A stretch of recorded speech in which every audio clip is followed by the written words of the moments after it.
Magandang araw po sa inyong lahat. Lalong-lalo na po sa inyo, Sir Blair. At ganoon na rin po sa inyong mga masusugid na taga-suporta. Magpapakilala na lamang po ako sa pangalang Hikbas. Ang kwentong ibabahagi ko po ay talaga namang hindi nyo aakalain na totoo pala dahil puno ito ng misteryo. Ang pakikipagsapalaran. Nangyari po ito nung ako ay nasa edad 31 pa lamang. Mga kaibigan at mga taong rumerespeto na lang ang meron ako. Dahil matapos kong maging isang ganap na mahusay na albularyo, ay nawala na lang ng parang bula ang tatay ko na isa din sa mga ginagalang na albularyo. Nang dahil din sa mga nilalang ng dilim. At simula noon ay nanirahan na ako malayo sa mga kabayan. Pero kahit na ganun ay nagpapatuloy pa rin ako sa panggagamot at sa pagtulong sa mga taong nangangailangan, tulad ng mga sapi at mga panggugulo ng mga iba't ibang lamang lupa. Ngunit akala ko ay hanggang doon na lamang ako. Pero dumating ang isang bagay na kinatatakutan ko at doon na po nasubok ang kakayahan ko. At muli po, ako po si Hikbas.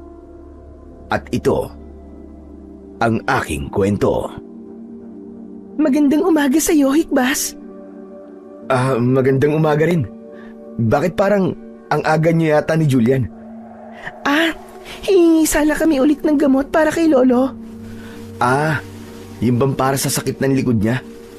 Oo naubos na kasi yung unang binigay mo. Tapos, ilang buwan lang, sumakit na naman ang likod ni Lolo. Bakit kasi ang tigas ng ulo ng Lolo Laurito mo? Dapat kasi sa edad niya ngayon, hindi na siya nag-aararo sa bukid. Mahirap yun. Yun ang lagi ko sinasabi sa kanya Pero ayaw naman niya makinig. Lagi niya sinasabi na ayaw daw niya na maging pabigat. Hayaan mo, Amy. Mamaya, ako na ang kakausap mismo kay Lolo Laurito. Naku, mas maganda pa yata kung ganun. Kasi, mas pakikinggan ka nun panigurado. Sige. Pagkatapos ko, ihahanda ko yung mga gagamitin ko mamaya. Pupunta ako dun sa inyo. Pero ito, kunin mo na muna to para naman may maipahid ka sa likod ng lolo mo. Iniabot ko sa kababata kong si Amy ang isang langis na ginawa ko para sa pananakit ng katawan. Pagkatapos nun ay nagpasalamat siya. Si Amy ay isa sa mga naging parte ng buhay ko. Ganun na rin ang lolo niya. Dahil nung nawala ang tatay ko, ay sila ang unang naging kanlungan ko hanggang sa nakapagpatuloy na ako bilang albularyo. Maraming salamat dito, Hikbas Kung pupunta ka sa bahay mamaya, doon ka na lang din kumain. Magluluto ko ng marami. Nako, parang nakakahiya naman yata yan. Bakit ka naman mahihiya? Pamilya ka na rin namin ni Julian at ni Lolo, no? Kaya huwag kang mahiya. At saka kulang pa nga yun Dahil gumagamot ka ng walang bayad. Dahil gano'n naman talaga ang dapat. Hindi kami binigyan ng ganitong kakayahan para gamitin sa pagpaparami ng pera o gawing trabaho to. Kaya nga napakaraming taong humahanga sa iyo at ginagalang ka. Kasi hindi ka lamang mabuting tao, kundi isa kang biyaya sa amin. Isipin mo kung wala ka, walang gagamot sa kanila. Ginagawa ko lang naman yung mga dapat Kasi ayokong magkaroon ng malulubang sakit ang mga kababaryo ko. Ayoko kasi silang makitang malulungkot Pero baka naman dahil sa pag-aalala mo sa maraming tao, yung sarili mo naman ang napapabayaan mo, Hikbas. Ano ka ba? Siyempre hindi ko naman kinakalimutan yun. Katawan ko to Di naman ako nawawala sa sarili ko. Kung bakit ba naman kasi naisipan mo pang lumipat dito sa gubat? Samantalang, ayos ka naman noon doon, di ba? Mas gusto ko kasi ng tahimik.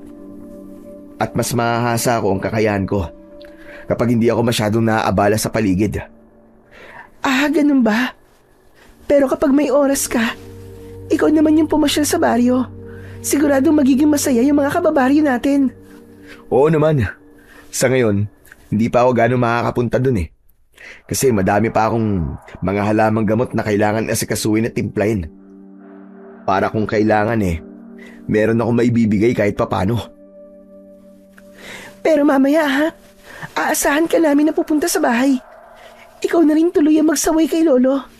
Hindi talaga nakikinig sa akin yun Pero sa'yo, alam ko na makikinig yun. Oo, mamaya asahan mo pupunta ako. Pero teka lang, bakit yata parang may bata ditong hindi nagsasalita? Kasi Kuya Ikbas, miss ka na po namin sa bahay. Tapos, hindi ka pa po dumating sa birthday ko. Kasi Julian, marami akong pasyente nun. Wala akong naging oras hanggang gabi. Di ba nga, may kumakalat na sakit nun? Ganun po ba? Sorry na po. Hindi ko po kasi alam Ayos lang yon, Julian. Hayaan mo mamaya. Darating na ako. Doon na rin ako kakain. Talaga po? Basta asahan po namin yung Kuya Ikbas ha? Oo, wag kang mag-alala. Hindi ko kayo paasahin. Kasi konti lang naman yung mga halamang gamot na kailangan kong asikasuhin O sige Ikbas, mamaya ha. Asahan ka namin sa bahay. Mauna na kami ng kapatid ko. O sige, mag-iingat kayo ha. Nang maglakad na sila palayo, ay pumasok na ako sa kubo ko na nasa kalagitnaan ng gubat. Maraming bagay ang dahilan kung bakit ayaw kong bumalik sa baryo at doon na manirahan. Una, ay naatasan ako ng isang diwata na nakita ko lamang sa panaginip. Ang sabi niya ay pangalagaan ko raw ang gubat. Pangalawa, ay may mga dayuhan sa baryo namin ang pilit na pinuputol ang puno at kinukuha ang mga hayop sa gubat na dapat ay hindi nila pinakikialaman. Kaya dahil doon ay hindi na ako umalis sa gubat upang pangunahan ang pagbabawal sa mga dayuhan sa baryo namin na sirain ang kalikasan. Ilang oras ang lumipas nang matapos na ako sa pag-aayos at pagtitimpla ng mga halamang gamot ay nagdesisyon na akong bumisita sa baryo. At pagkakita pa lang nila sa akin ay abot tenga na ang ngiti nila sa akin. Ang iba pa nga ay nilalapitan ako at kinukumusta. Ang mga tindero naman ng gulay, prutas at isda ay lumalapit sa akin at binibigyan ako ng kanilang mga paninda. Nako, masyado na pong marami to. Baka naman pumalugi kayo. Pagkasabi ko noon ay hindi pa rin sila tumigil. Pero nang matapos sila sa pagbibigay sa akin, lumapit naman sa akin si Ronnie na kaibigan ko rin na nanliligaw sa kababata kong si Amy. Isa rin siyang tindero ng gulay. Pero ng mga oras na yon ay nakapagsara na rin sila. Uy, Bok! Kumusta ka? Ikaw pala, Bok. Kumusta na? Ayos lang naman, Bok. Ngayon ka lang namasyal dito sa baryo Palagi ka yatang abala. Oo kailangan Kasi naman madaming nagkakasakit. At minsan, may mga ginugulo ng mga lamang lupa o masasamang espiritu. Kaya kailangan ko talagang manatili sa bahay. Bakit kasi doon ka pa sa gitna ng gubat tumira? Ang ayos-ayos mo na nga dito May dahilan ako, Bok, na ako lang ang dapat nakakaalam. Grabe, ang hirap palang maging albularyo, no? Hindi naman, lalo na kung mahal mo ang iyong ginagawa. Pero mahirap talaga siya, Bok. Kasi baka tumanda ka na lang ng binata kasi lagi ka na lang nandoon Tapos hindi ka pa lumalabas. Wala namang problema yun Ang mahalaga naman sa akin marami ako natutulungan. Paano ka naman, Bok? Anong paano ako? Kapag tumanda kang walang asawa't anak, di kawawa ka. Walang mag-aalaga sa'yo. Marami pa namang panahon para dyan. At saka, wala pa naman akong balak na mag-asawa Uy, di ka na bata. Medyo matanda ka na rin. 31 years old ka na rin Baka mamaya dahil wala kang balak mag-asawa, di ka na talaga makakilala ng taong magbibigay sa'yo ng saya at pagmamahal. Ayos lang, ano ka ba? Alam ko naman na mahal ako ng lahat ng tao sa baryo Di naman siguro nila ako pababayaan pagdating ng panahon. Sa bagay, madami ka nang natulungang mga tao, tulad ko. Kaya huwag kang mag-alala. Hindi ka talaga namin pababayaan. Kaya nga masaya na ako kahit walang asawa. Kasi, nandiyan naman kayo mga kaibigan at kababaryo ko. Tayo-tayo lang din naman ang magtutulungan. Tama ka dyan, Bok. Hindi mag-iiwanan. Ay, siya nga pala. Saan ka ba pupunta? Doon. Kila Lolo Arturo. Aba, tama-tama pala. Doon din ako papunta Parang alam ko na to Hindi ka pa rin ba sinasagot ni Amy? Oo, Bok. Pero kaya ko pa naman maghintay. Hindi naman ako nagmamadali Basta ayusin mo Parang kapatid ko na rin yan si Amy. Huwag mong paiiyakin yung kababata ko na yan Sinasabi ko sa'yo. Palalaman ko talaga ng duwending pula. Yan sikmura mo, maniwala ka. Naku, huwag ka mag-alala. Hindi ko naman nililigawan si Amy para saktan lang Nililigawan ko siya para mahalin at alagaan. Kasama na ang pamilya niya. Basta siguraduhin mo yan Nako, hindi talaga ako nagbibiro, sinasabi ko sa'yo. Oo, pangako. Akong bahala kay Amy. At hindi ko siya papaiyakin kahit kailan. Siguraduhin mo yan At teka, ano ba yan dala-dala mo? Ba't parang ang ganda yata ng ayos? Eto ba? Bulaklak ng kalabasa. Ayos ka rin Bakit bulaklak ng kalabasa? Ano ka ba? Dapat sa panahon ngayon maging practical na tayo. Kasi kung ibibili ko pa siya ng rosas o di kaya ng mamahaling bulaklak, di naman niya yung magagamit Di rin naman niya makakain. Kaya ito na lang. Bulaklak na, ulam pa. O di ba? Ayos talino mo Talagang in love ka nga. Tsaka, hindi ka naisip bata. Siyempre naman. At saka, ayaw niya rin kasi nagastos ako ng gastos. Kaya gumagawa ko ng paraan. Kahit di ako gumastos, mapapangiti ko naman siya. O di ba? Aba, bilib talaga ako sa'yo. Teka, baka naman konti lang yan. Ano ka ba? Kita mo naman, Boko. Sobrang laki ng dala kong dyaryo. Halos kasing laki mo na nga At saka maganda pa dito, ready to cook na. Kasi malinis na. Aba, ayos nga.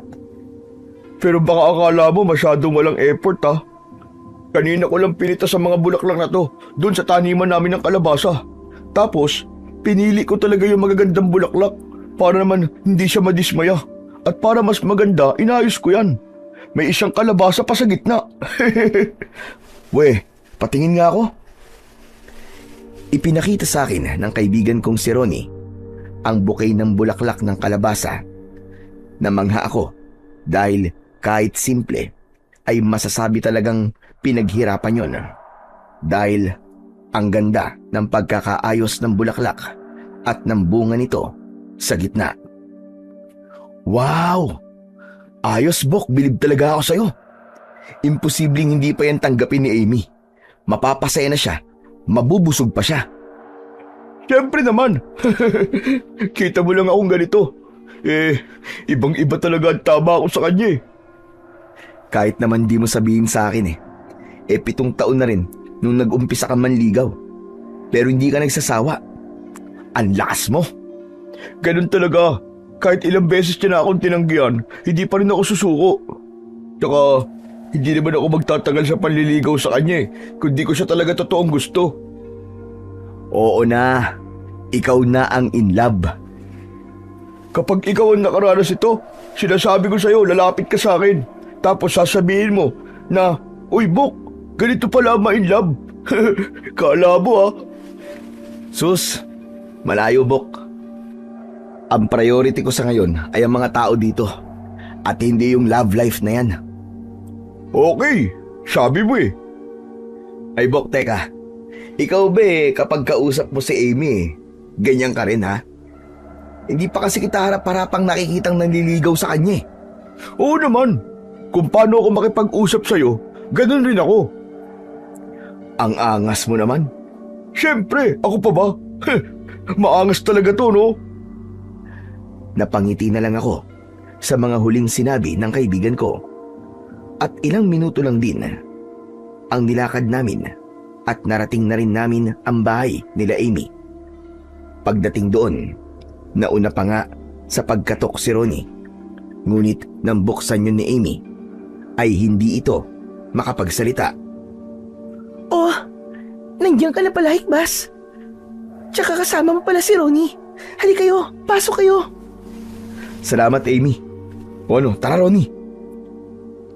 Ngunit paglingon ko sa kaibigan ko, namumutla ito na para bang umurong ang dila nang makita si Amy.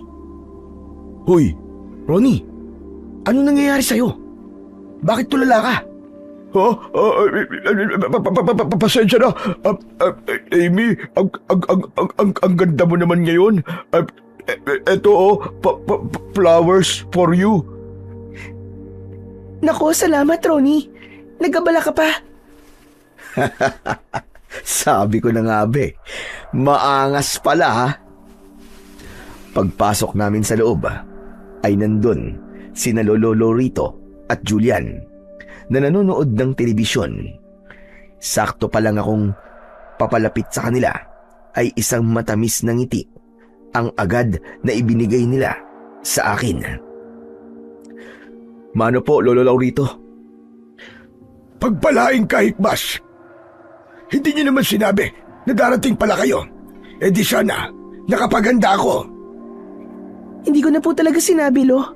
Para naman masurpresa po kayo sa pagdating niya. At saka Lo, kaya po ako pumunta dito dahil may nalaman ako. Ikaw Lo, makulit ka talaga. Bakit ayaw mo pa rin tumigil sa pag-aararo? Lo, ang tanda niyo na po. Ay nako, ayan ka na naman. Pagagalitan mo na naman ako.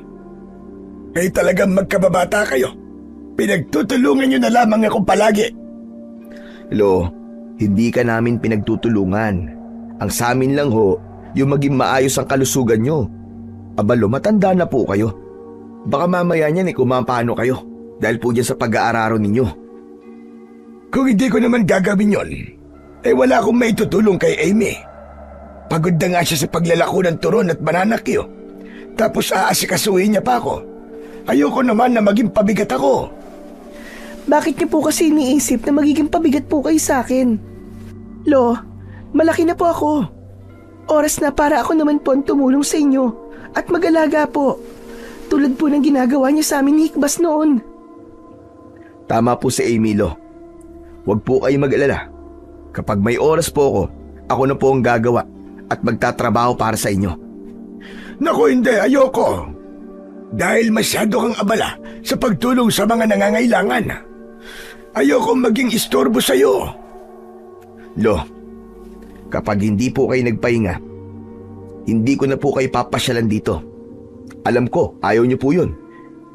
Sige na po, Lolo kong Pogi. Pumayag na po kayo para laging pupunta po dito si Kuya Hikbas. Sige na po, Lo, payag na. Hindi niyo nga ako pinagtutulungan. Pinipilit niyo naman ako. O siya, sige. Para hindi na tayo umabot sa ganun. Titigil na ako sa pagtatrabaho. Pero ipangako mo, Hikbas. Palagi mo akong dadalawin dito, ha? Opo, Lo. Pangako yan. Ay nako, sabi na eh. Ako na apo, ayaw makinig sa akin. Pero pagdating kay Hikbas, agad na pumayag. Ayoko nga kasing maging pabigat, yun lang naman. Pero hindi nga po kayo pabigat dahil lolo po kita at mahal ka po namin. Abay, oo na. Wala na akong magagawa dahil pumayag na ako. At sa harap pa ng ating nag-iisang magaling na albularyo dito sa timbaryo. Nang bola pa talaga si Lolo eh. Totoo lang naman na sinabi ko eh. At wala yung halong biro. Ikaw ang lubos na ginagalang na albularyo dito. Sasagot pa sana ako sa sinabing yun ni Lolo Laurito. Pero nakarinig kami ng sigawan sa labas. Kaya walang pagdadalawang isip akong lumabas. Pagdating ko sa labas ay may nakita akong 4 na tao na may dalang nakatelang bagay. Kaya lumapit ako para alamin ang nangyayari. Ngunit hindi ko naman inaasahan ang malalaman ko dahil bangkay ng tao pala ang dala nila. Maputla, laslas ang leeg at walang lamang loob. At ang mga mata ng biktima ay nakadilat pa. Teka lang mga kababaryo. Bigyan niyo ako ng daan. Paraanin niyo ako. Nang sundin ng mga tao ang sinabi ko, ay hinawakan ko ang kamay nito. Malamig na at ramdam ko rito kung gaano kahirap ang dinanas niya. At alam kong hindi tao o hayop ang gumawa nun. Sandali lang mga kababaryo. Ano bang nangyayari dito? Lolo Laurito, nagbalik na po sila. Anong sabi mo, Hikbas? Nagbalik na ang mga aswang na ulaw. Nanlaki ang mga mata ng mga tao na nakarinig ng sinabi ko. Dahil matagal na rin nung huling beses silang umatake. At nang nawala sila, ay siya ring pagkawala ni tatay. Ang mga aswang na kulaw ay isang uri ng matataas na aswang na kayang sumapi sa mga taong may lihim na galit at kasamaan. At pag nandun na sila sa katawan ng tao na yon, ay magagamit na nila ang pangalawa nilang katangian. Yun ay ang mag-anyong malaking ibong itim na may 3 ulo at maliban sa laman ng tao. Sinabi sa akin ni tatay noon, maliban sa pagkain ng lamang loob ng tao, ay kaya rin daw nilang higupin ang kaluluwa ng tao. Dahilan kung bakit sila lalong lumalakas. Anong ibig mong sabihin, Hikbas? Bumalik na ang mga mortal nating kaaway. Hindi ito maganda. Dahil sa pamamagitan ng una nilang biktima, ramdam kong mas lalo silang lumakas. Diyos ko, Panginoon, tulungan niyo po kami. Dahil alam namin pagsubok niyo lamang ito. Pakiusap, gabayan niyo po kami, o Amang Lumikha. Hanapin niyo ang pamilya ng taong to at bigyan niyo siya ng maayos na libing. At bago sumapit ang hapon, gusto kong magkaroon tayo ng isang pagpupulong. At gusto ko nandun din ang ating kapitan. Bagyang yumuko ang mga tao na nakikinig sa akin at dala ang katawan na umalis. Habang hindi naman makapaniwala si Amy at Ronnie, gano'n na rin si Lolo Laurito sa mga nalaman nila. Bok, baka nagkamali ka lang.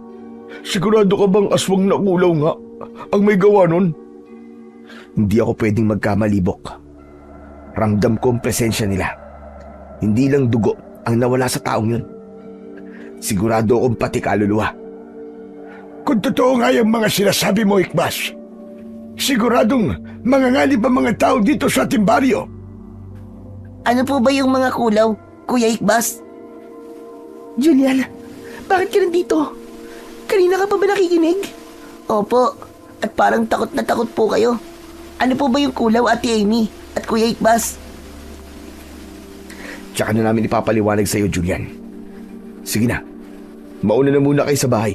Susunod ako mamaya. Kailangan kong malaman kung saan nila nakuha ang katawan. Bok, sama ako sa'yo. Wag na, Bok. Samahan mo na lang sila, Amy. Kaya ko na to. Tumango sila at tumalikod na. Ngunit bago pa man sila nakalayo, ay umulan bigla. At kung sa kanila ay normal na ulan lang yon, sa akin ay hindi. Dahil sa mata nila ay tubig ang bumabagsak. Pero sa mata ko ay kulay pulang tubig. Isang babalayon, nadadanak nga ang dugo sa aming baryo. Kaya mabilis kong pinuntahan ang taong may dala sa katawan at napag-alaman ko na galing daw yun sa kabilang kakawian. Kaya mag-isa ako nagpunta doon. Walang ibang dala maliban sa puting bandana at basket ng gulay na ibinigay sa akin ng mga tao kanina. Pagdating ko doon, naramdaman ko na may bakas nga doon ng mga aswang na kulaw at hindi lang isa dahil napakarami nila. Hindi maganda to. Mas dumami sila. Diyos ko, tulungan niyo po kami. Hindi ko po alam gagawin ko. Kung nandito sana si tatay, siguradong alam niya ang gagawin. Matapos kong sabihin yun sa akin sarili, naluluwa ako naglakad at bumalik sa bahay nila, Lolo Laurito. Pagdating ko doon, nakahanda na ang pagkain. Ngunit dahil sa mga nalaman ko, ay nawalan ako ng ganang kumain. Kaya nang matapos sila, ay lumapit sila sa akin at kinausap ako. Alam namin na malaki na naman yung problema ng baryo. Pero alam kong kaya natin to. Katulad nun. Hindi ko alam, Amy. Iba kasi ngayon. Iba rin yun noon. Dahil noon kasama natin si tatay sa laban. Pero ngayon, ako naman na nasa kalagayan niya. Hindi ko alam ang gagawin ko. Takot na takot ako. Baka hindi ko magampanan ng tungkulin ko bilang isang albularyo. Hikbas iyo. Bakit ka ba mo problema ng ganyan? Isa kang albularyo at hindi isang manunugis o antingero. Kahit nalo, si tatay nga ganun rin naman eh. Pero nagawa niyang maalis yung mga salot na yun sa baryo. Paano kung di ko magawa yun? Baka madismaya yung mga taong naniniwala sa akin at ginagalang ako. Bok, di ka naman nag-iisa eh. Mula nang malilit tayo, hindi ka namin iniwan. Huwag ka mag-alala, Bok. Hindi ka namin iiwan hanggang ngayon. At kasama mo kami sa magiging panibagong laban mo. Tama si Ronnie, Hikbas. Nandito kami. Hindi bilang kaibigan. Nandito kami bilang pamilya mo. Hindi ko alam. Pero natatakot pa rin ako. Lalo na sa mga nalaman ko. Ano ba yung mga nalaman mo, iyo? Mas malakas po sila, Lo, kumpara noon. At mas madami na po sila. Nararamdaman ko po, Lo. Umpisa na po yun. Anong ibig mo sabihin? Sa umpisa na? Yung taong pinatay po nila, Lo. Hudyat po nila yon sa muli nilang pagbabalik. Kaya, Lo, natatakot po ako. Dahil hindi pwedeng masira yung pangalan ko kapag hindi tayo nagtagumpay sa magiging laban natin sa kanila. Natatakot ako na baka maraming mamatay at mawalan ng mga magulang at mga anak. Hindi namin nahayaang mangyari yung Bok. Nandito kami. At handa kami tumulong sa'yo. At kung inaalala mo pangalan mo, hindi yan masisira sa baryo, Bok. Dahil alam lahat ng tao dito kung gaano mo sila kagustong matulungan. Totoo yun, Hikbas. Dahil hindi mo alam kung gaano ka kamahal ng mga tao dito. Kaya maniwala ka. At kagaya ng tatay mo, o kahit na ikaw, handa naming isakripisyo ang mga buhay namin para sa mahal nating baryo. Totoo mga sinasabi nila, Hikbas. At kung dito na rin naman matatapos ang buhay ko, ay tatanggapin ko. Dahil matanda na ako. Salamat. Salamat po sa inyo. Pinagagaan niyo po ang loob ko. Pangako, gagawin ko ang lahat para sa baryo natin. At sa mga naninirahan dito. Wala yung Bok. Hindi mo lang kami kaibigan. Pamilya na rin tayo. Yan ang tatandaan mo. Salamat, Bok. Ay teka, bago ko nga pala makalimutan. Kanina ko pa pala dala tong basket. Sa inyo na lang to. Pupunta pa ako sa pagpupulong. Sasama ako, Bok. Ako rin, Hikbas. Hindi naman ako magpapaiwan dyan. Sasama na rin ako. Paano po ako, Ate Amy? Matulog ka. Ang pagpupulong na pupuntahan namin ay hindi para sa mga bata na katulad mo. Pero Gusto ko rin po sumama eh. Hayaan mo na siya, Amy. Mas maganda nga na habang bata pa siya, ay alam niya na ang mga totoong nangyayari sa baryo natin. Ay nakong bata ka. Pasalamat ka. Nandiyan ang Kuya Hikbas mo. Kuya Hikbas oh, si ate kukurutin ako. Amy, hayaan mo na siya. May karapatan naman siya eh, dahil tao siya at nakatira siya sa baryo natin. Tumahimik na lamang sila sa mga huli kong sinabi at binitiwan ko na noon ang kanina ko pang hawak na basket na may iba't ibang laman na gulay. At kasama ang pangalawa kong pamilya ay sama-sama kaming nagtungo sa pagpupulong. Pagdating namin sa plaza ay puno na ng mga tao. At nandun na rin ang kapitan. Pag-akyat ko pa lang sa hagdan ay nagsigawan na kagad ang mga tao. Hindi ko maiwasan ang maawa dahil napakasaya nila nang makita nila ako. Dahil hindi pa nila alam na masamang balita pala ang dala ko. At nang tumayo na ako sa gitna ay pinatahimik na sila ng kapitan at doon na ako nagsimulang magsalita. Magandang araw po sa inyong lahat, mga mahal kong kababaryo. Nandito po ako ngayon upang iparating sa inyo ang isang balita na hindi niyo po aakalain. Dahil ang baryo po ay haharap na naman sa panibagong laban. Nagbulungan ang mga tao sa mga sinabi ko at bumakas sa mga itsura nila ang pagtataka. Oo mga kababaryo, alam ko pong magugulat kayo. Dahil mga kababaryo, isang masamang balita po ang dahilan ng pagparito ko. Dahil nagbalik na po ang mga kulaw. Nang marinig nila ang mga huli kong sinabi ay natakot sila. Ramdam ko yun habang ang iba ay hindi makapaniwala. May ilan pa nga ang nahimatay. Kabilang naroon ang mga matatanda na nakaligtas noon sa pag-atake ng mga aswang na kulaw. Gusto ko pong lahat kayo ay pansamantalang maninirahan sa gubat kung saan ako nakatira ngayon. Nagtaka ang mga tao sa sinabi kong yun. Kaya may isa sa kanila ang nagsalita. At ayon sa kanya ay mas mapanganib sa gubat dahil doon mas kayang manirahan ng mga aswang. Huwag po kayo mag-alala. Ang gubat na yon ay hindi katulad ng mga pangkaraniwang gubat. Makakaasa po kayo na kahit isa po sa atin ay hindi masasaktan. Maliban na lang kung lalabas kayo sa gubat kapag gabi.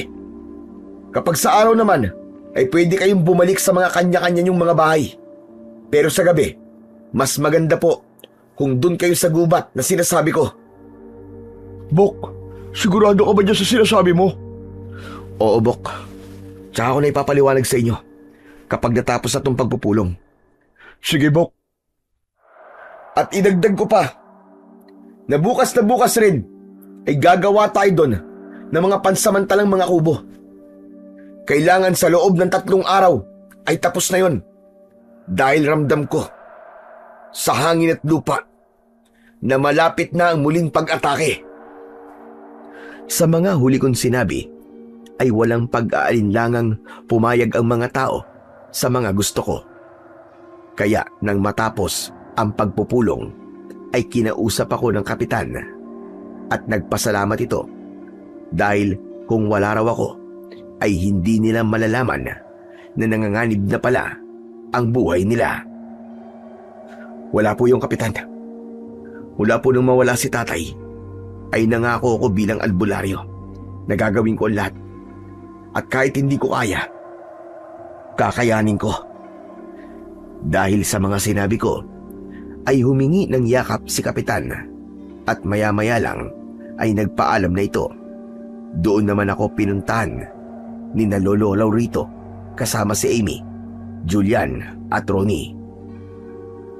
Bok, tungkol dun sa kanina.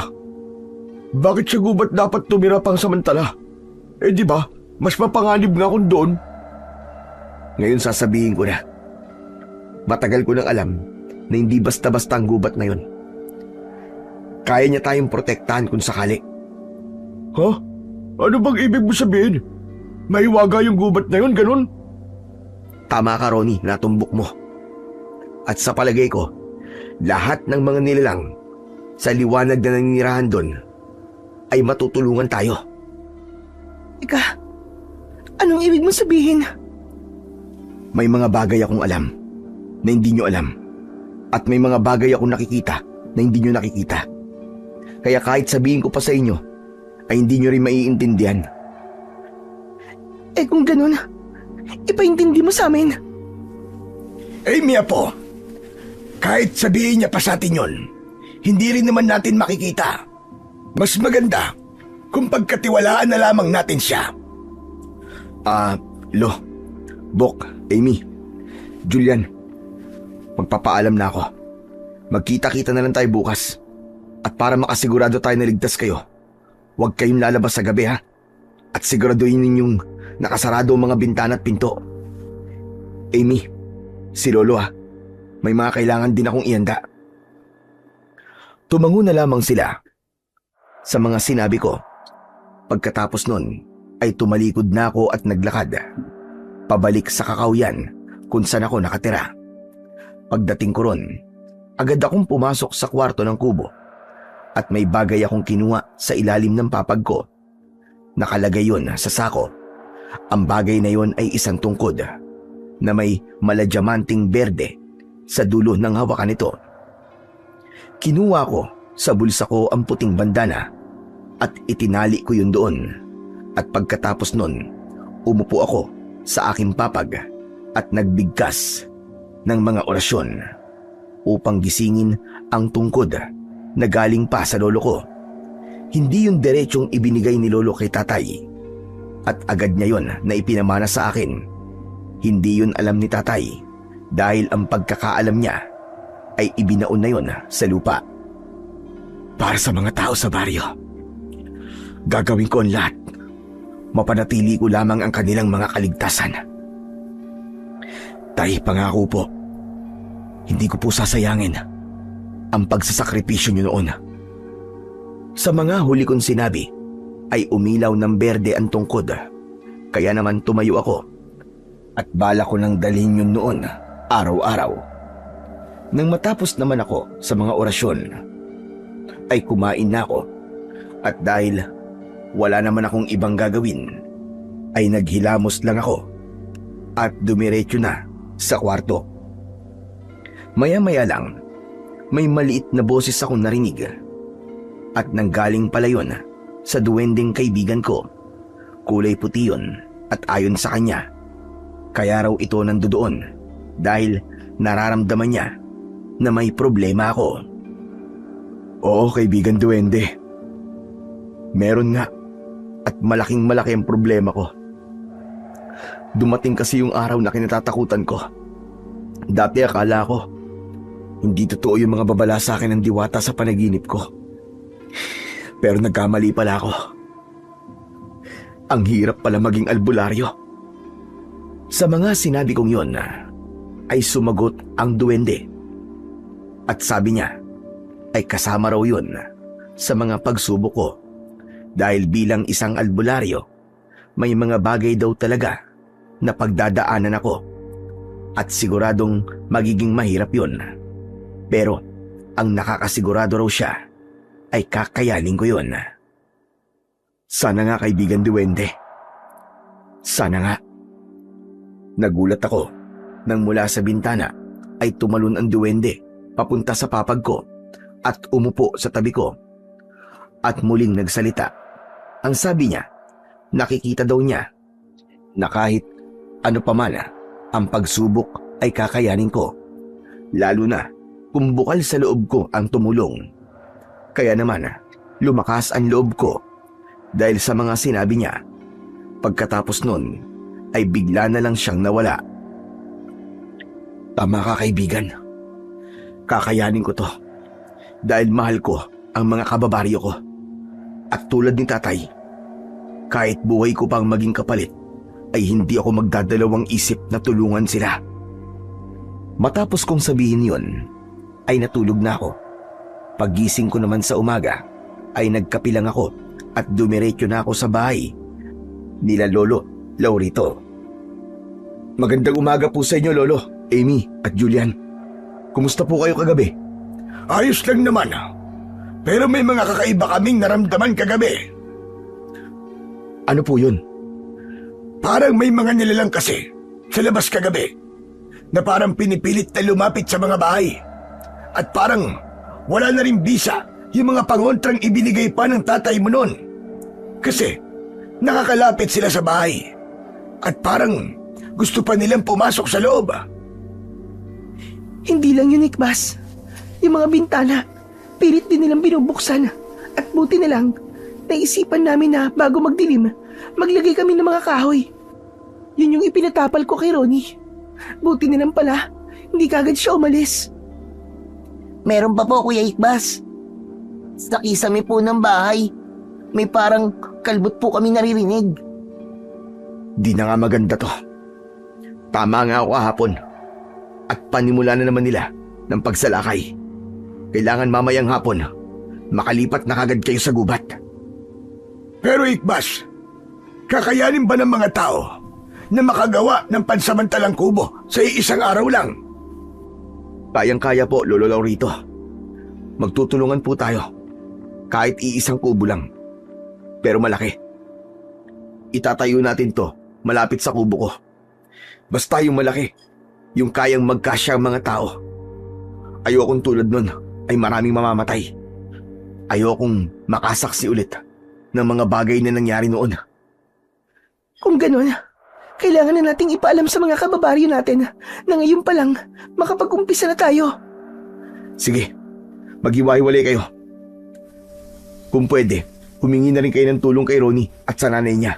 At para mapabilis kayo na ipaalam sa mga tao ang plano ko, sabihan niyo rin si Kapitan para makasama ang mga tanod niya.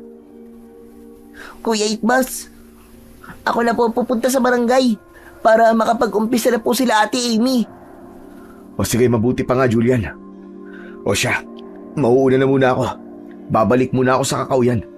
Kailangan ko magpaalam sa mga nilalang sa gubat. Napuputol tayo ng iilang puno at kawayan. O siya, sige Ikbas. Isang oras lang at nandun na kaming lahat at wala kaming iiwan maski isa. Hinawakan ko ang balikat ni Lolo Laurito at tumango na lang sa mga huli niyang sinabi. Pagkatapos ay mabilis akong naglakad pabalik sa kakauyan.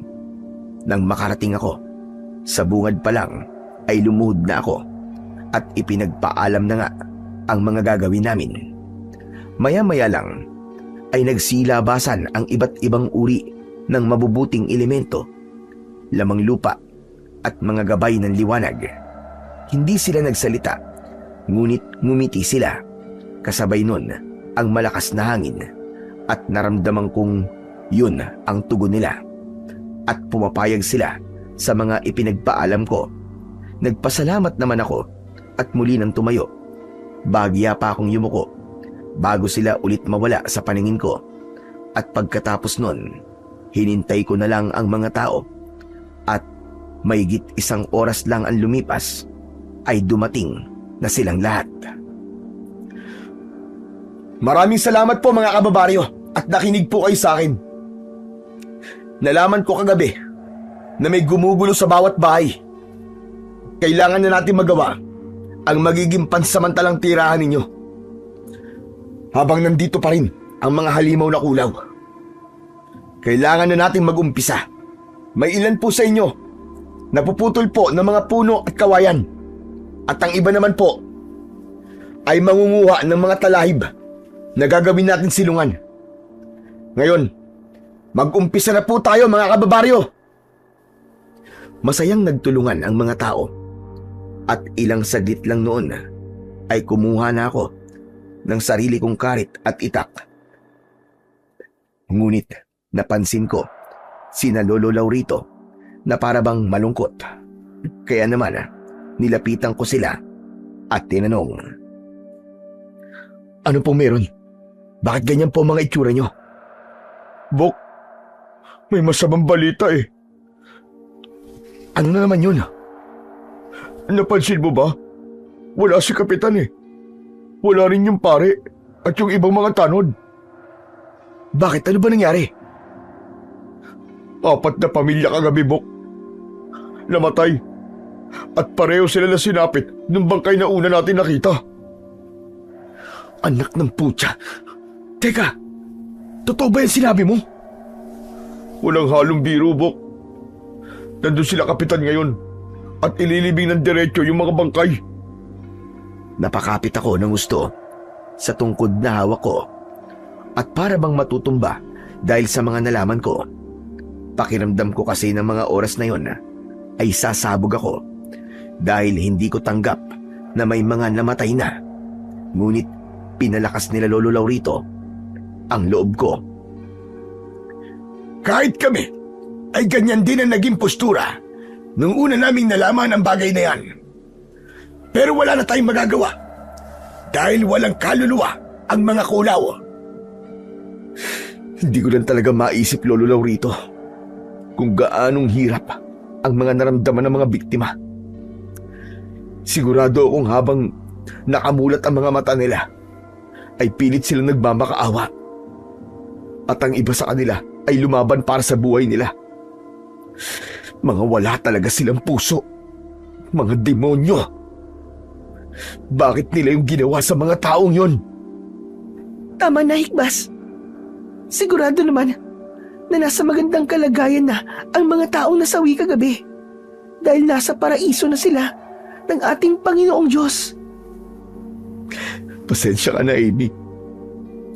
Kung nakikita niyo na nagkakaganito ako, hindi ko talaga kasi kayang isipin kung paano sila walang awang pinagpapapatay. Hayaan mo, Bok. Nandito lang naman kami. Huwag ka mag-alala. Sa tulong ng pagsasama-sama, may papanalo natin ang laban na to. Maniwala ka. Tama ka, Bok. Itaga mo yan sa bato.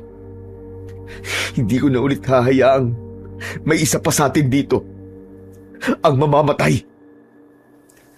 Tumalikod na ako at nag-umpisa ng tumulong sa pagkuha ng mga talayb. At dahil sa dami namin, ay marami din kaming nakuwang kahoy. At bago pa sumapit ang hapon, ay nagawa na naming maitayo ang mga kahoy paikot sa kubo na para bang bakod. Minadali pero pulido. Kaya naman, mabilis na nagsiuwi ang mga tao at kumuha ng mga unan, banig at kumot. Ang iba naman ay nagdala pa ng malaking payong para kung sakali raw na umulan ay may magamit sila. Ngunit may isang nagpabahala sa akin dahil may iilan pa ang hindi nakakabalik. Kaya naman sumunod ako. Kasama ko noon si Ronnie at nakita ko mula sa bungad ng gubat ay pabalik pa lang sila. Ngunit nang tumingin ako sa itaas, nakita ko ang pagkarami-raming mga kulaw na paparating. Anak ng putya, hindi maganda to, Bok. Mukhang aabutan yung iba. Bilisan nyo! Bilisan nyo! Nandiyan na sila! Nakarating naman sa tamang oras ang iba. Ngunit nag-alala ko ng gusto. Dahil sa taranta ng isang magulang ay nabitiwan naman niya ang anak niya na halos kasing edad lang ni Juliana. Nang tumingin ako sa itaas ay sobrang lapit na ng mga kulaw. Ngunit dahil ayaw kong may masunod pa na maging biktima, ay walang pagdadalawang isip akong tumakbo para kunin ang bata. Bok! Teka, Bok! Anong gagawin mo? Bok! Bumalik ka rito, Bok! Hindi ko pinansin ang sigaw na yun ni Ronnie.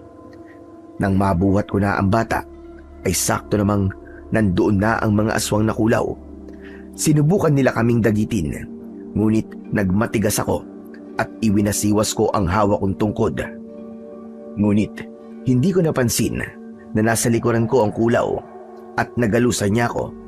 Nang dumami na sila, ay hindi ako tumigil sa pagwasiwas ng aking baston. May ilan pa nga ang lumapag sa lupa, kaya kitang-kita ko talaga kung gaano sila kalalaki. At ang mga galit sa mga mata nila na kulay dilaw na para bang nagliliyab na apoy. Sige! Subukan niyo lumapit! Dahil isa man sa inyo ang sumubok na saktan ng batang to. Sinasabi ko sa inyo, hindi ako magdadalawang isip na gamitin ang kapangyarihan ng baston na to para patumbayin kayong lahat. Ngunit hindi ko pamana. Pinalalabas ang kapangyarihan ng baston ay umilaw ang berdeng diamante nito. Dahilan upang magtakip ng mga mata ang kulaw. Kaya nagkaroon ako ng pagkakataon para tumakas kasama ang bata. Ayos lang ba kayo? Ayos lang po. Ang bata, tignan nyo. Baka nasaktan. Ayos naman siya. Pero ikaw parang hindi. May galos ka sa likod. Ayos lang ako, Amy. Huwag kayong mag-alala. Hindi naman malalim to. Pero yung bata, kumusta? Kuya Igbas, naatid ko na po siya sa mama niya. Ayos lang ba siya? Opo, wala naman po siya sugat. Pero yun nga, umiiyak po siya. Ayos lang yun. Ang mahalaga naman ay hindi siya nasaktan. Pero Bok, yung sugat mo, baka kailangan yung lagyan ng gamot. O sige, lalagyan ko ito mamaya. Mauna na muna kayo doon. Eh ikaw, anong gagawin mo? May titignan lang po ako, Lolo Laurito. Pero hindi po ako lalabas ng gubat. O sige, basta sumunod ka kagad ah. Yung mga kababaihan, nagluluto na sila ng pagkain. Nagtutulungan sila. Sige po, Lolo. Mauna na po kayo. Sinunod naman nila ang sinabi ko at bumalik nga ako sa bungad ng gubat. Nakita kong kahit sa tapat ng kagubatan ay hindi nila kayang lumipad. Kaya lahat sila ay nag-iingay. Ngunit may isa akong napansin doon. Isa sa kanila ay mas malaki. Ang kakaiba pa sa gitna ng dalawang ulo ng ibon ay may ulo itong parang sa tao at nakatingin ito diretso sa direksyon ko. Pero hindi ko na yon pinagkaabalahan pa at bumalik na rin ako kagad sa aming kuta. Oh, nandito ka na pala, Bok. Kumain ka na muna. Sige lang, mamaya na ako. Hindi pa naman ako nagugutom eh. Pero samahan mo muna ako sa loob ng bahay. Papalagyan ko lang ng langis ng bayabas ang likuran kung may galos. Sige, Bok. Nandun na rin sa loob sila Tatay Laurito. Doon ko sila sa sala pinahiga para hindi sila ganong lamukin. Tama yun. Si Lolo at Julian, malagang hindi sila lamukin. O di kaya matulog dito sa labas dahil mahihina ang resistensya nila. Pero Bok, maisingit ko lang. Kinakabahan ako sa ginawa mo kanina. Yun ba? Pasensya na. Ayoko lang kasing makasaksi nang may masasaktan pa. Pero sigurado ako, gagawa ng paraan yung mga lintik na kulaw na yun. Makakuha lang ng taong makakain nila. Kaya kailangan kong alamin ang mga magagamit na sandata para sa mga jablong yun. Teka, yun ba? May nabanggit doon sa akin ng lolo mo. Nagpapakwento kasi ako noon para makatulog ako. Alam mo naman, bata pa, di ba? Siyempre, mahilig talaga dumiskubre ng kung ano-ano. Ayon sa kanya, kailangan daw yung mga itak ay may basbas ng isang malakas na albularyo. Pero maliban doon, wala na akong alam. Isa naman tayo hahanap ng isang malakas na albularyo. Baka naman pwede ka na. Malakas ka naman eh. Nakita ko nga yung ginawa mo kanina eh. Gamit yung tungkod mo. Pero hindi ko alam kung paano ko nagawa yun eh. Pero baka pwede natin subukan. Basbasan mo ang lahat ng sandata ng mga tao. Baka hindi gumana eh. Kaya nga susubukan, di ba? Sige. Yun na lang ang gagawin ko. Pero maliban doon, kailangan may malaman pa akong paraan ng pagdepensa habang lumalaban sila. Wala na nabanggit ang lolo mo nun eh. Kaya nga bala kong buksan ulit yung libro ni Lolo. Hindi ko pa yung nababasa lahat eh. Pero alam ko, may tungkol sa kulaw doon. Mabuti pa nga, Bok. Baka may naisulat ang lolo mo doon tungkol sa pagdepensa laban sa mga kulaw na aswang. Sige, sandali lang ha. Hintayin mo lang ako dito. May kukunin lang ako sa loob. Sige, Bok. Dahan-dahan ka lang dyan sa sala ha. Tulog na sila eh. Tumango na lamang ako sa sinabi ni Ronnie at mabilis na akong pumasok sa loob ng kwarto ng kubo. Pagdating ko doon ay yumuko ako at may kinapa sa ilalim ng papag ko. Maya-maya lang, may nakapa akong libro at kinuha ko yun. At dahan-dahan naman akong lumabas at bumalik kung nasaan si Ronnie. Bok, ano ba yung dala mo? Libro, Bok. Dito lahat nakasulat ang mga bagay na nangyari noon kay Lolo. Bilang isang albularyo na mananabas. Baka may ilan siyang nasulat dito tungkol sa mga kulaw. Tinignan lang ako ng kaibigan ko ng mga oras na yon. At huminga lamang ako ng malalim at inumpisahan ko ng buksan ang lumang libro ni Lolo. At pagkatapos nun ay nag-umpisa na akong nagbasa. Ngunit akala ng kaibigan ko ay nagsasalita lang ako ng mag-isa. Ha, Bok? Teka, ba't nagsasalita ka mag-isa? Ano nangyayari sa'yo? Teka, Bok, hindi ba nakikita yung mga binabasa ko? Hindi eh. At saka, blanco lang lahat ng bawat pahina eh.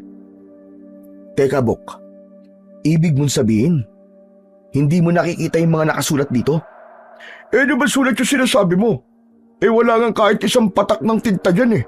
Anong sulat ang pinagsasasabi mo, Bok? Doon ko naintindihan na hindi makikita ng mga ordinaryong tao ang mga liham o likha ng mga albularyo. Kaya ako lang ang nakakabasa at nakakakita nun. Ngunit hindi ko na yon pinag-aksayan pa ng panahon.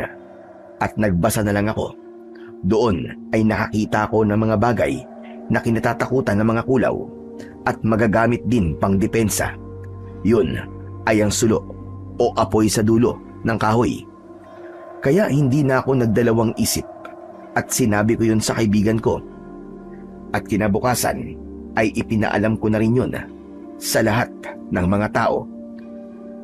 Totoo bang simpleng sululang ay matatakot na sila?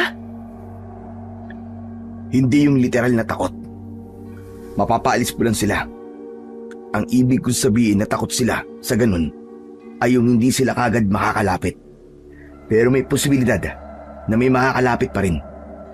Pero may nasabi sa akin si Ronnie. Ang sabi daw ni Lolo nung buhay pa siya, pwede raw maging sandata ang itak na may basbas ng malakas na albularyo. Eh sino namang albularyo ang gagawa nun? Ako, Amy. Hindi ko sinasabing malakas ako Pero wala namang masama kung susubukan ko, di ba? Kuya Ikbas, hindi po ba? Malakas naman po talaga kayo. Tignan nyo nga po, oh. Wala po kayong sakit eh. Julian, ano ba? Nakikisabat ka na naman sa usapan na mas matatanda sa'yo. Pumasok ka na nga doon sa loob ng kubo. Sorry naman po, Ate Amy. Gusto ko lang naman po magbiro kasi sobrang seryoso nyo po eh. Wala tayo sa lugar para magbiruan, Julian. Alam mo naman kung ano nangyayari sa baryo, di ba? Hayaan mo na siya, Amy. Pero Julian, hindi tama na sumasabat ka sa usapan na mas matatanda. Ayos lang naman na magbiro, pero ilagay mo sa lugar. Pasensya na po, Kuya Ikbas, Ate Jamie. Hindi na po mauulit. Wala yun. Basta sa susunod alam mo na. Tumango na lamang si Julian nang sabihin ko yun. Kaya naman, tumalikod na lang siya at pumasok na sa kubo. At maya-maya lang, parating naman si Lolo Laurito at Ronnie. Ano nangyari sa batang yon? Sinaway po namin, Lo. Sumasabat po kasi habang nag-uusap kami. Baka naman sumobra ka naman sa kapatid mo. Hindi po, Lo. Kahit tanungin niya pa po si Ikbas. Lo, wala naman pong masamang sinabi si Amy. Sinaway lang po talaga namin yung bata. Ano po pala sadya nyo at parang iritang-irita po kayo. Kasi naman, nauubos na ang mga nakaimbak na pagkain. Masyado kasi tayo marami. Baka kapag nagtagal pa tong pagkukulong natin sa gubat, ay mamatay naman tayo sa gutom. Lo, kumalma ka lang muna. Nasa gubat tayo at lahat ng kailangan natin ay nandito. Kung gusto niyo ng isda, may ilog dito. Kung gusto niyo ng gulay, meron tayong mga tanim na makikita niyan sa paligid. At may mga ligaw na ampalaya rin. May mga hayop din na pwede nating hulihin. Pasensya na. Dala lang siguro ito na sobrang pag-iisip. Dahil gaya mo, ay sobrang na akong nag-aalala sa kalagayan natin.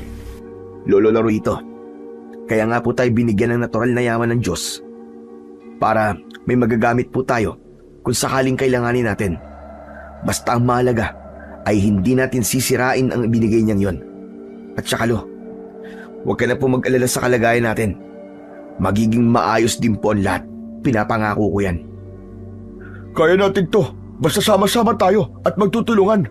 Hindi tayo magagapi ng dilim. Basta samahan lang natin ng pagdarasal. Tama po sila, Lo. At saka, huwag na po kayo masyado mag-alala. Baka mas stress pa po kayo eh. Tapos magkasakit pa kayo. Mas mahirap po yun. Buti na lang talaga at nandiyan kayo. Napapalakas nyo ang loob ko. Hindi niyo naman po kailangan matakot eh. Sa tulong po ng Diyos at ng mga nilalang niya ng liwanag, hindi tayo magpapatalo sa mga halimaw. Tama ka, Iyo. Ano bang kinakatakot ko kasi? Hayaan niyo na po yan, Lo. Mas mabuti pa po siguro eh. Magpahinga na po muna kayo. O siya, sige. Mas mabuti pa nga. Sige na, Amy. Samahan mo muna si Lolo sa kubo. May pag-uusapan lang muna kami ni Ronnie. Sige, Higbas. Halina po kayo, Lo. Pagtalikod nila, ay lumapit ako sa kaibigan kong si Ronnie at umupo kami sa isang malaking bato. Kailangan makapaganda na tayo dahil hindi pwedeng palagi na lamang tayo nandito. Ano ba kasi ang plano mo, Bok?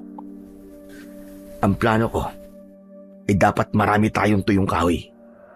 Tayong mga kalalakihan ang lalaban sa kanila, maliban kay Julian at Lolo Laurito at sa mga babae. Paano naman natin gagawin yun? Mag-iimbak tayo ng maraming kahoy at pagkatapos, yun yung gagamitin natin panangga. Habang may hawak tayong itak sa kabilang kamay, meron din tayong hawak na sulo sa isa pang kamay. Pero paano kung mamatay yung mga tao sa gagawin natin? Hindi naman natin lalahatin eh. Kakausapin natin sila.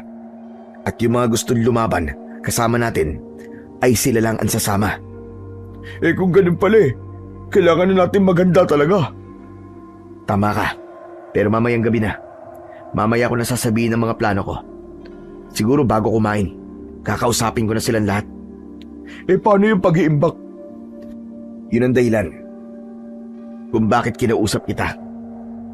Ikaw ang magsasabi sa mga tao dahil may pupuntahan ako. Saan ka naman pupunta? Sa dulo ng gubat, Bok. Meron lang akong mahalagang bagay na gagawin doon. Hindi ko masasabi ngayon ang bagay na yun eh. Dahil hindi nyo maiintindihan. Kung ganun pala, ayos lang. O sige, kung ano man yung mahalagang bagay na yan, eh gawin mo na. Ako nang bahala sa mga tao dito. Sige, Bok. Mauuna na ako. Tumango naman ang kaibigan ko habang ako ay tumayo na sa kinauupuan. Nang makita kong naglakad na siya, ay nag-umpisa na rin akong maglakad. Pagawi sa mas masukal na parte ng gubat. Hindi yun gaano nalalayo sa kubo ko at pagdating ko doon ay lumuhod ako at nagdasal. Pagkatapos nun, umusal ako ng salitang Latin hanggang sa napalabas ko na ang iba't ibang uri ng diwende, puti at berde.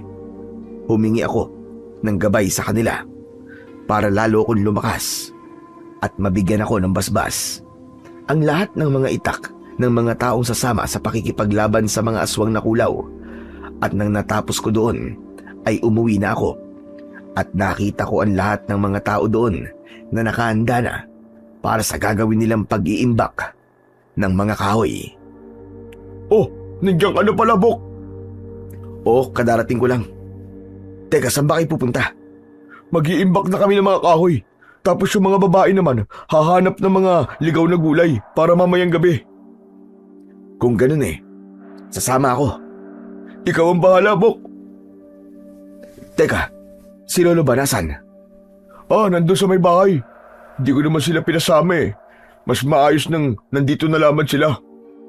Sige, huwag na tayo mag-aksaya ng oras. Siguro naman, magiging maayos na sila rito. Hindi naman basta-basta nakakalapit ang mga aswang sa gubat eh. Eh paano pala? Yung sasabihin mo sa mga tao, Bok. Mamaya na lang siguro pagbalik natin. O sige, gano'n naman pala eh. Tara na. Kasama ang mga tao sa baryo, ay kanya-kanya kaming pangungulekta ng mga tuyong kahoy. At nang makaramdam kami ng pagod ay nagpahinga kami saglit. Ngunit nakaramdam naman ako ng kakaiba sa paligid. Dahil nararamdaman kong hindi lang kami ang naroroon at may mga matang nagmamasid sa amin.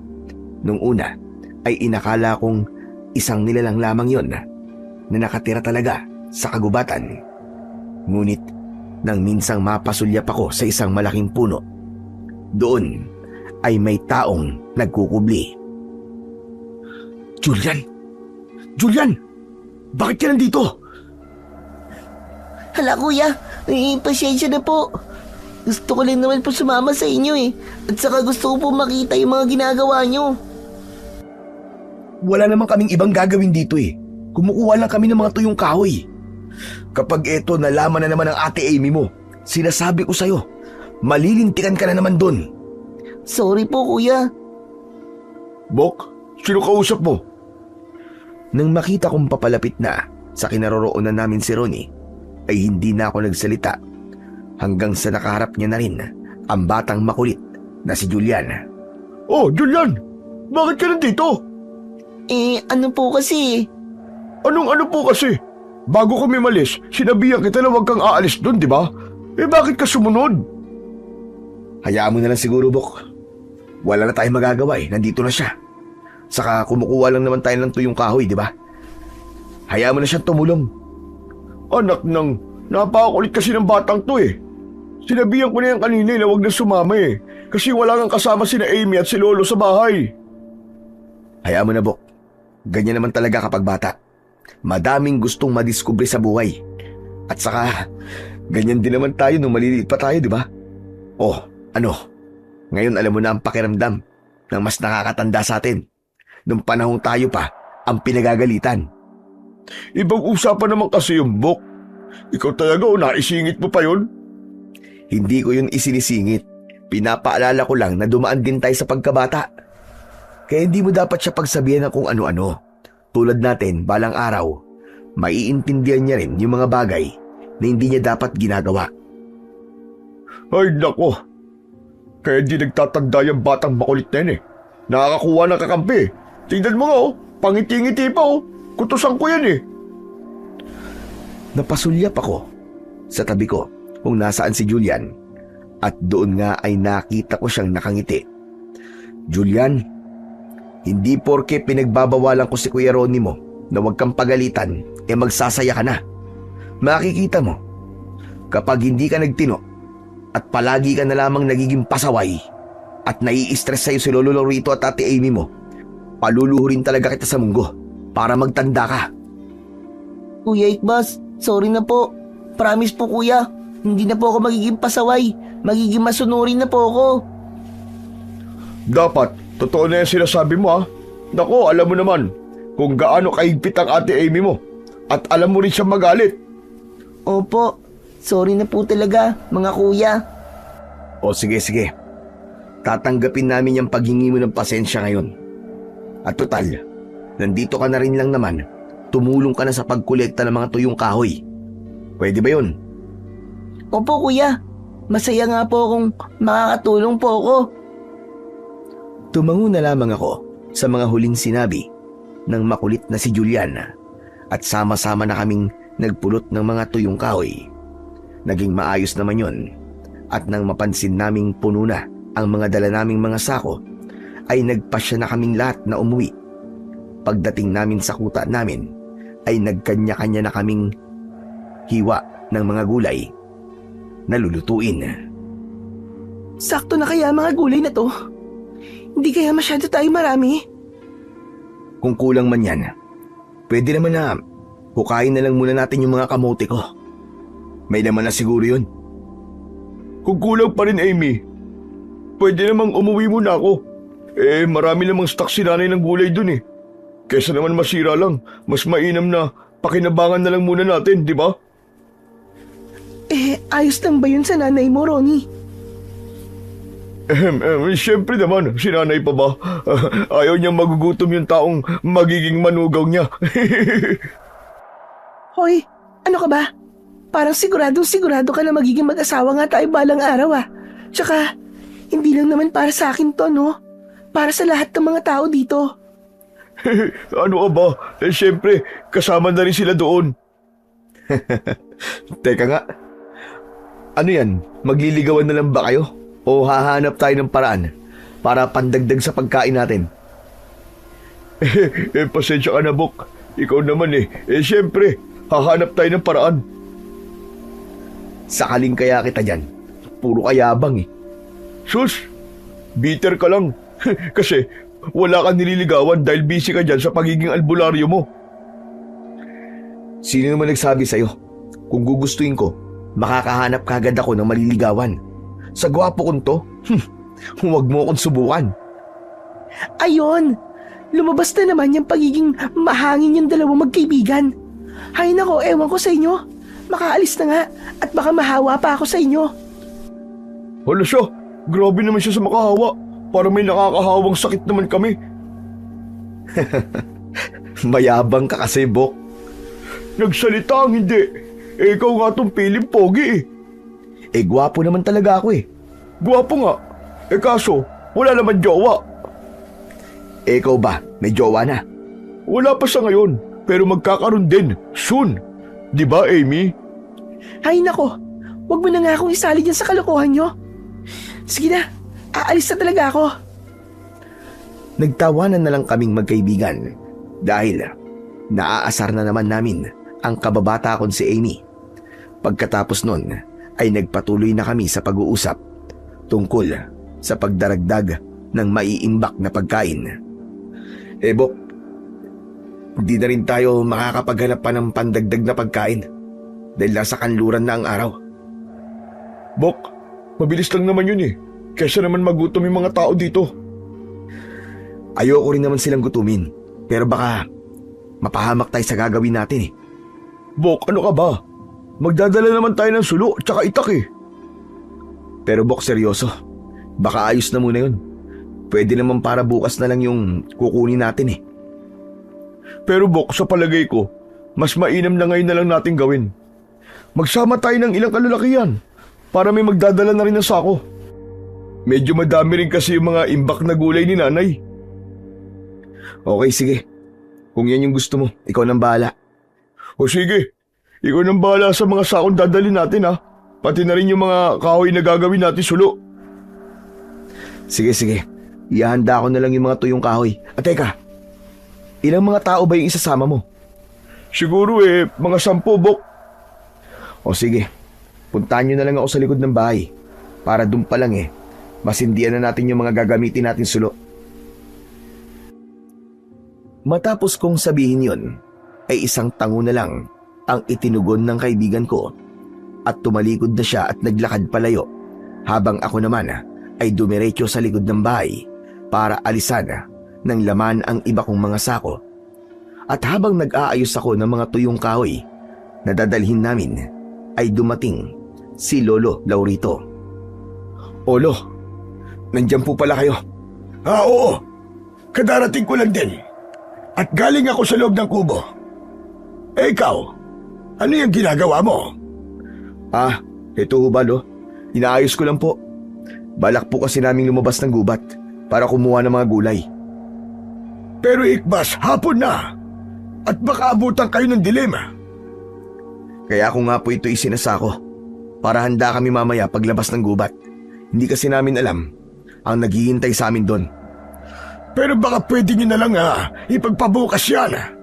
Nag-aalala ako na baka wala nang uuwing hikbas dito sa kuta natin. Lo, uuwi po kami ng buo at walang bawas. Kung ganun sasama na lang ako sa inyo. Lo, hindi po kami aalis para mamasyal doon. Lalabas kami ng gubat para makakuha po ng pandagdag sa mga pagkain natin. At hindi natin alam kung hanggang kailan tayo mananatili rito.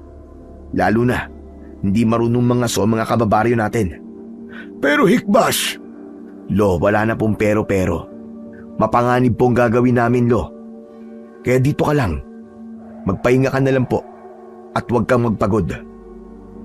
Hanggang ngayon, ay napakatigas pa rin ang ulo mo. Kayo rin naman po, Lo Ay nako! Sa tingin ko, hindi na ako matatalo sa sagutan ngayon. Dahil may sarili ka ng pag-iisip At alam mo na ang mga ginagawa mo. Kaya nga Pulo, sige na. Kahit naman anong sabihin mo sa akin, ay hindi ka pa rin pwedeng sumama sa amin. O siya, sige. Papasok na ako sa loob. Basta, mag-iingat kayo, Hikbas. Opo, Aylo, teka lang po. Pakisabi po kay Amy na hindi namin alam kung anong oras kami makakabalik. Mas mainam nang bunutin na lang muna nila yung mga kamote ko at yung ibang bunga ng mga gulay. Siya na lang ang bahala kung paano niya po yung lulutuin. Sige, Hikbas. Basta, mag-iingat kayo. Pangako Pulo, mag-iingat po kami. Matapos kong sabihin yon, ay tumalikod na rin si Lolo Laurito.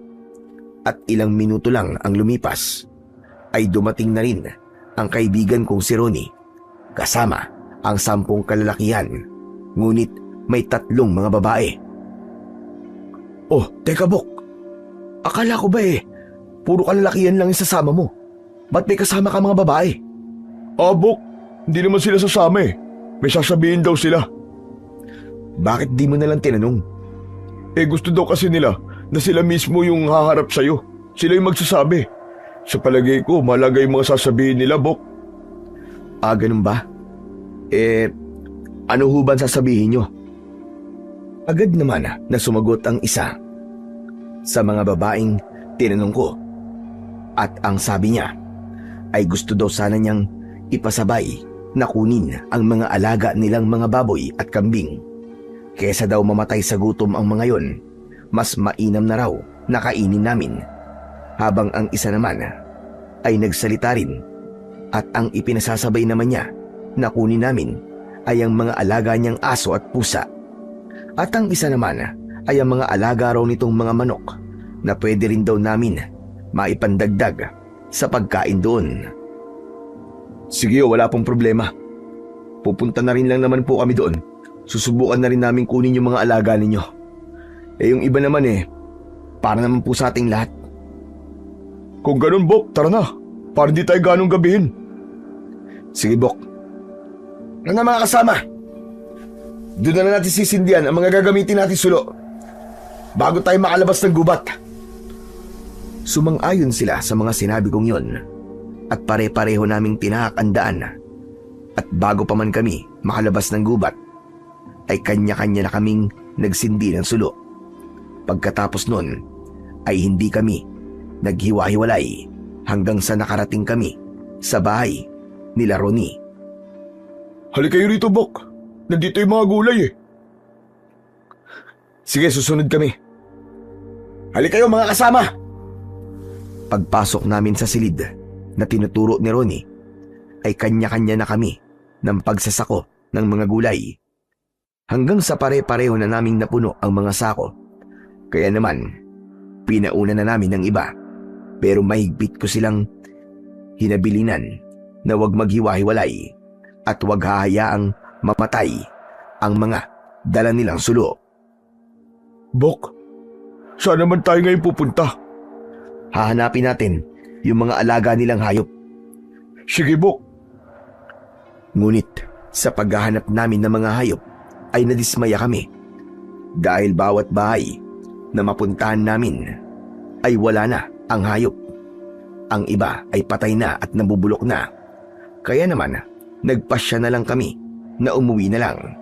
Ngunit isang kaba ang bumalot sa pagkatao ko. Dahil hindi pa man gaanong nalalapit sa gubat ay kinutuban na ako na baka may hindi magandang nangyayari sa mga tao sa kuta namin. Bok, bilisan natin. Bakit, Bok? Sa tingin ko, hindi tamang iniwan natin sila doon. Bakit naman? Wala nang bakit-bakit, basta bilisan natin. At kailangan natin makabalik kagad. Hindi na nagsalita ang kaibigan ko ng mga sandaling yon at mabilis na lang naming nilakad ang daan. Ngunit pagdating namin sa kuta namin, napansin kong iba ang postura ng mga tao. At di pa man ako nakakapasok sa loob ng kubo, ay rinig ko na ang pag-iyak ni Amy. Teka, ano nangyari? Hikbas! Igbas! Niyakap ako ni Amy pagpasok ko pa lang ng pinto. Teka, huminahon ka. Bakit ka ba umiiyak? Ano nangyari? Nasaan sila Lolo Laurito at Julian? Igbas! Kinuha sila ng tatay mo! Kinuha sila! Ano? Teka Amy, anong ibig mo sabihin? Anong kinuha sila ni tatay? Kinuha sila ng tatay mo! Si Mang Wilbert! Siya ang pinuno ng mga kulaw! Ano bang pinagsasasabi mo, Amy? Patay na si tatay. Paano siyang magiging pinuno ng mga kulaw? Maniwala ka sa akin, Igbas. Kitang-kita ko ng dalawang mga mata ko na siya talaga yon. Siya ang tatay mo. Pero ibang-iba na siya sa dati. Napakalakas niya. Kaya dahil doon, walang nagawa ang mga tao. Kaya yun, kinuha niya si Julian at si Lolo. Igbas, anong gagawin natin? Anong gagawin natin? Hindi talaga ako makapaniwala sa mga narinig kong yun, Sir Blair. Dahil ang alam ko ay matagal nang patay ang tatay ko. Pero nagkamali pala ako.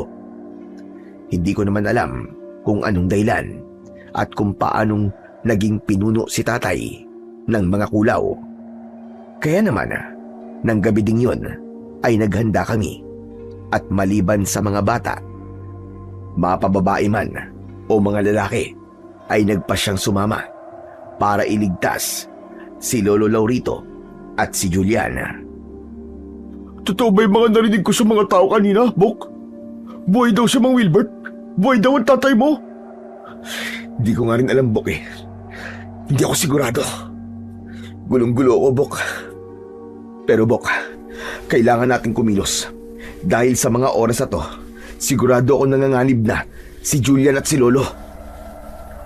Bok, huwag kang mag-alala. Ang laban mo ay laban din namin at sasamahan ka namin sa lahat ng mga plano mo. Patay kung patay.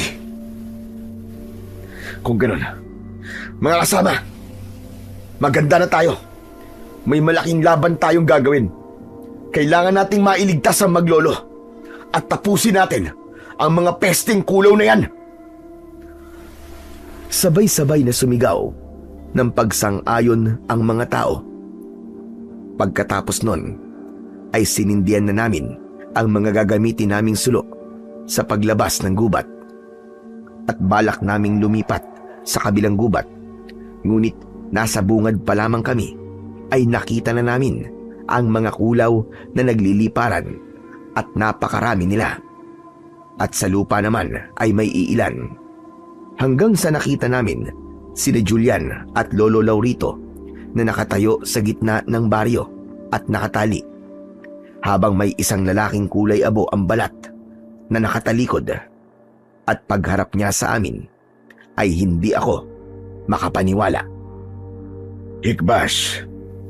Nang marinig ko na tinawag niya ako sa pangalan ko, ay nanindig ang mga balahibo ko dahil boses ngayon ni tatay.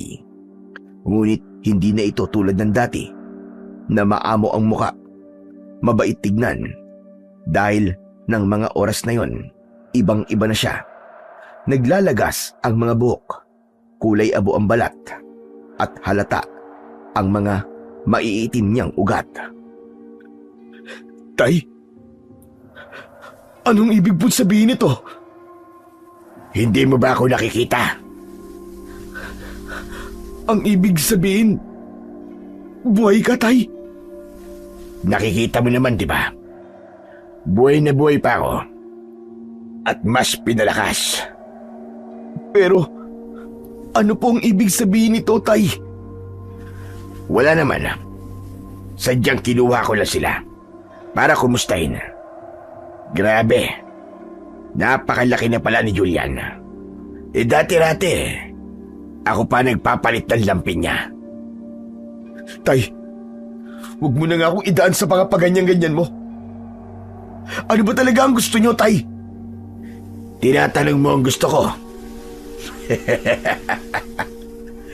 Isa lang naman ang gusto ko.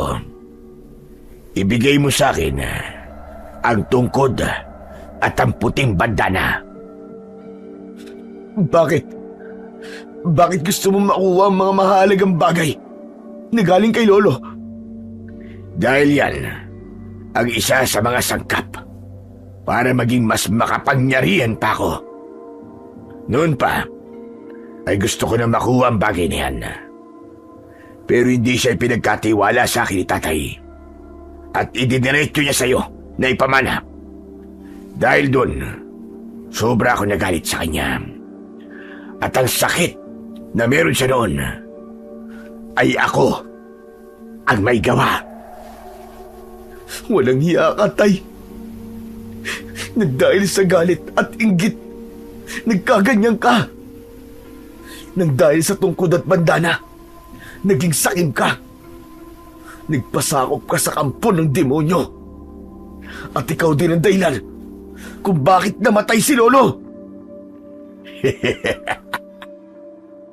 Kahit na kailan, hindi naging pabor sa akin ang taong yon. Isipin mo, nag-iisa lamang niya akong anak. Pero hindi man lang niya ako pinakitaan ng pagmamahal. Mas pinahahalagaan niya pa ang ibang tao kaysa sa tunay niyang kadugo. Kaya sapat na ang dahilan ko para tumalikod sa liwanag. Dahil ang buhay sa mundo ay hindi isang laro. Dahil kahit anong gawin ko noon, hindi pinakita ng taong yon na mahal niya ako. Tay, maling-mali kayo. Mali! Hindi sapat na batayan yon para maging ganyan ka. Hindi sapat na dahilan yon para gawin mo yung kay Lolo at magpasakop kayo sa mga demonyo. Di niyo ba inisip? Tatay mo siya. Anak ka niya. Hindi man niya naparamdam sa'yo na mahal ka niya at hindi man niya kayang ipakita yun sa'yo. Pero ang totoo, mahal na mahal ka niya dahil anak ka niya. At anong alam mo sa salitang pagmamahal? Wala, Hikmas. Wala kang alam. Magulang siya, Hikmas. At nag-iisa niya lamang akong anak. Responsibilidad niyang ipakita sa akin ang pagpapahalaga niya bilang isang ama. Pero ano? Anong ginawa niya? Mas pinaramdam niya sa akin na mas mahal niya ang ibang tao kaysa sa sarili niyang anak, kaysa sa sarili niyang dugo at laman. Tapos sasabihin niya pa sa akin, nabuti na lang si ganyan, nabuti pa si ganun, buti pa siya. Eh paano ako? Ginawa ko naman ang lahat pero wala. Ang nakikita niya lang ay ang mga pagkakamali ko. Pero mga kabutihan kong ginawa, maski Katiting, wala akong nakuhang papuri mula sa kanya. At higit sa lahat, ni Katiting, wala akong naramdaman na pagmamahal sa kanya. Pero Tay, kasalanan ang pumatay eh. Kasalanan ang ginawa mo. Kasalanan to sa mata ng Diyos. Bakit? Ang pagkukumpara ba ng anak sa iba ay hindi kasalanan? Hikmas, magulang din ako. At alam ko ang bagay na yun. At masakit yun. Pero Tay, hindi yun ang basihan para magkaganyan ka. Baka may dahilan si Lolo kung bakit niya ginagawa yun. Baka gusto niya na mas galingan mo.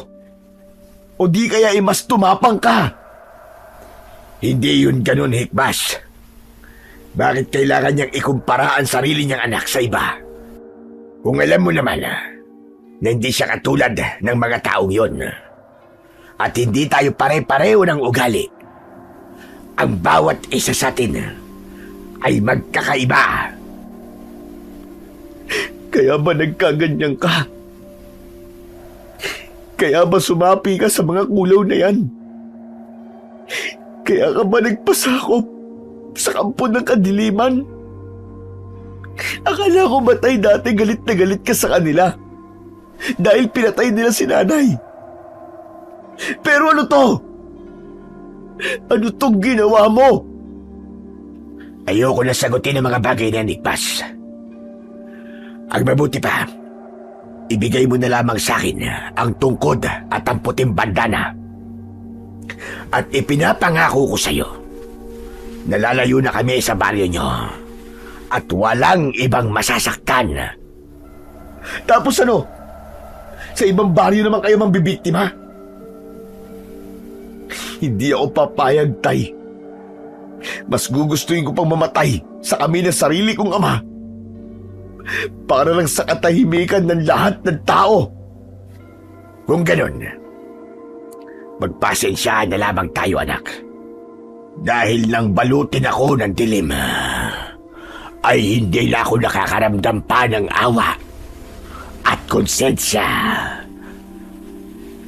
Nang sabihin niya yon, ay walang ibang utos at umatake na sa amin ang mga kulaw. Madami sa amin ang nasugatan, pero nanaig sa puso nila ang katapangan. Hanggang sa nakakuha ng pagkakataon ang kaibigan kong si Ronnie at nakalapit siya sa 2 taong nakatali, at doon ay napakawalan niya ang mga ito. Pero sa mga oras din na yun ay pakunti na rin ng pakunti ang bilang ng mga kulaw, habang sa grupo naman namin ay wala. At dahil yun sa mga sulo na dala namin, hindi sila nakakalapit ng mabuti sa kinatatayuan namin. Sige na! Ilayo mo na sila rito, Ronnie! Magmadali ka! Pero Bok, paano ka? Lalabanan ko sila na mag-isa. Kaya sige na! Umalis na kayo! Iligtas nyo na ang mga sarili nyo! Kayang-kaya ko to! Pero Bok, Wala nang pero-pero. Hindi ko yun utos bilang kaibigan. Utos ko yun bilang isang albularyo. Kaya mga kababaryo, bilisan nyo na! Bumalik na kayo sa kuta natin! Dahil sa nakita ng tatay ko na natatalo na namin sila, ay napasigaw na lang ito ng malakas. At doon ay nagbago bigla ang anyo niya bilang isang kulaw na may 2 ulo ng napakalaking itim na ibon, habang ang tunay na ulo naman niya ay nananatili sa gitna.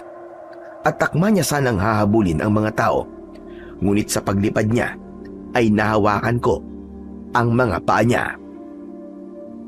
pakiusap, Tay! Pakiusap, tumigil na kayo! Tama na po ito!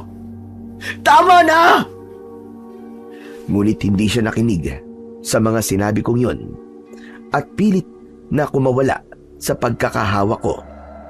Pero nang makita kong nakapasok na ang mga tao sa gubat, ay binitiwan ko na rin siya.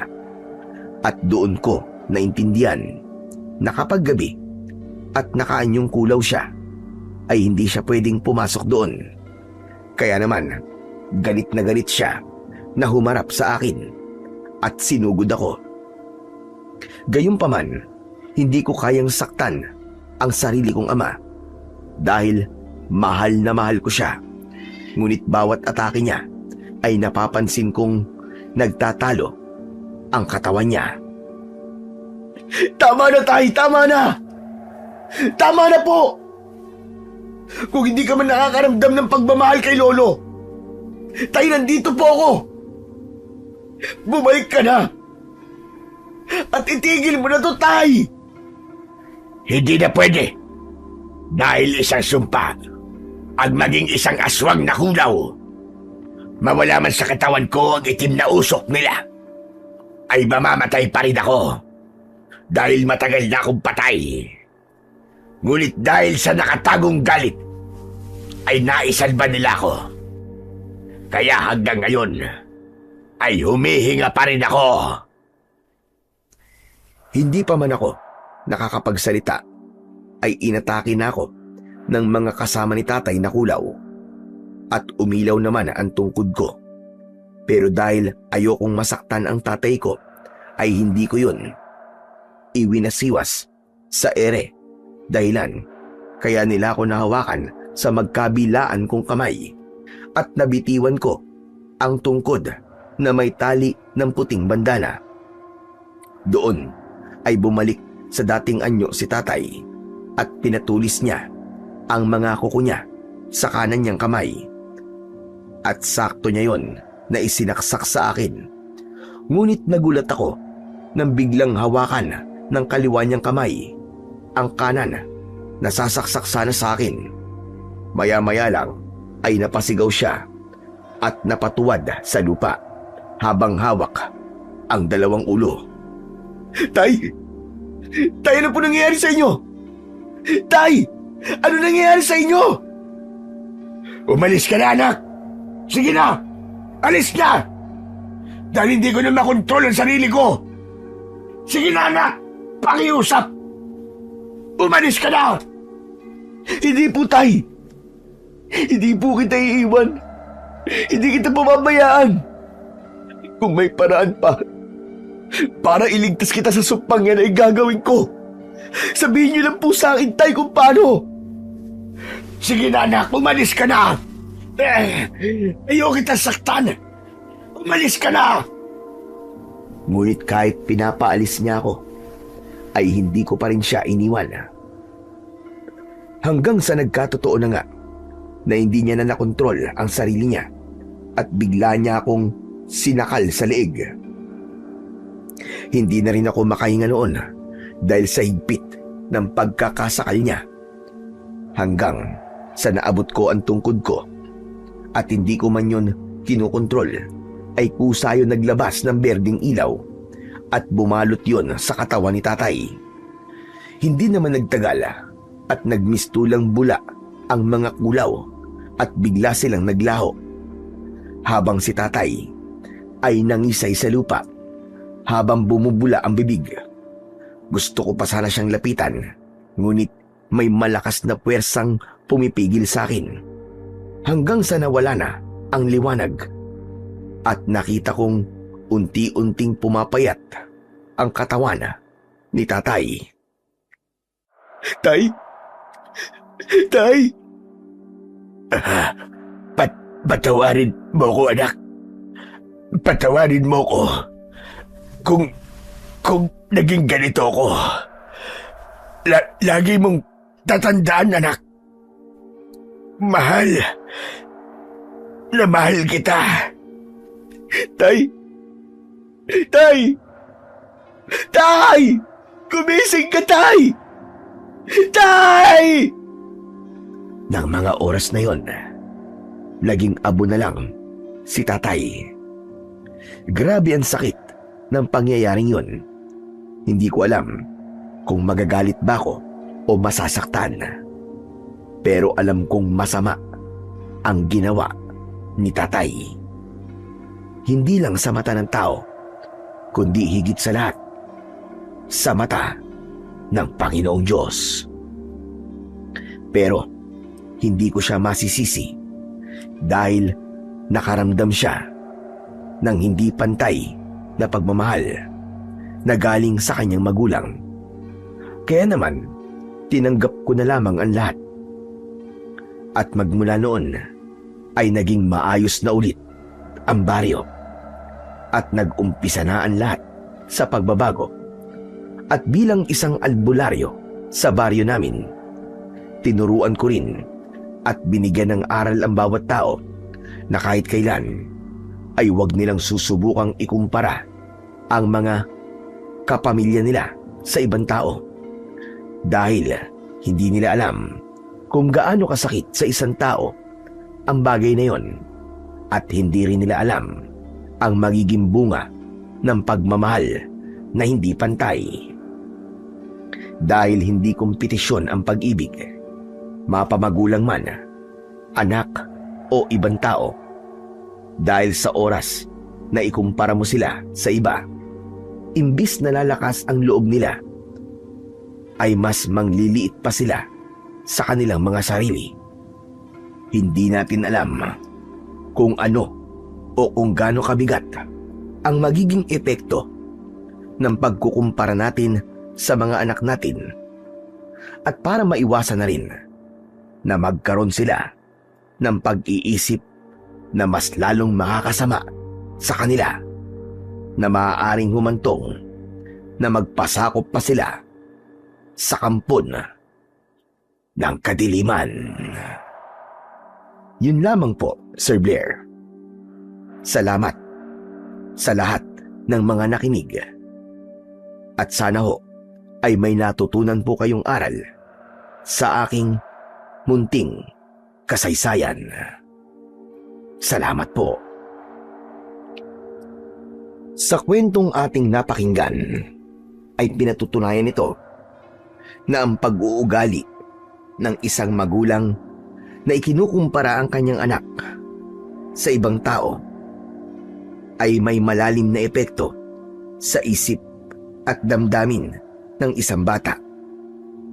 Sa halip na magsilbing inspirasyon, nagiging ugat ito ng pagdududa sa sarili, takot at pakiramdam na siya ay hindi sapat. Nakakalimutan na sa ganitong paggambing ng bawat tao ay nilikhang may natatanging kakayahan, sariling lakas at takdang panahon kung kailan siya uusbong at magiging kapaki-pakinabang. Gayunpaman, hindi nangangahulugan na dahil tayo'y nasaktan ay may pahintulot na tayong gumawa ng mali, sapagkat ang isang pagkakamali ay hindi kailanman maitutuwid ng isa pang pagkakamali. At ikaw bilang anak, bilang tao at bilang mamamayan, lagi tayong may pananagutang piliin ang kabutihan. At anuman ang ating pinagdadaanan, manatili tayong umaayon sa kalooban ng ating Diyos Ama, sapagkat sa gitna ng dilim ay may liwanag pa rin na patuloy na naghihintay para sa mga hindi sumusuko sa paggawa ng tama.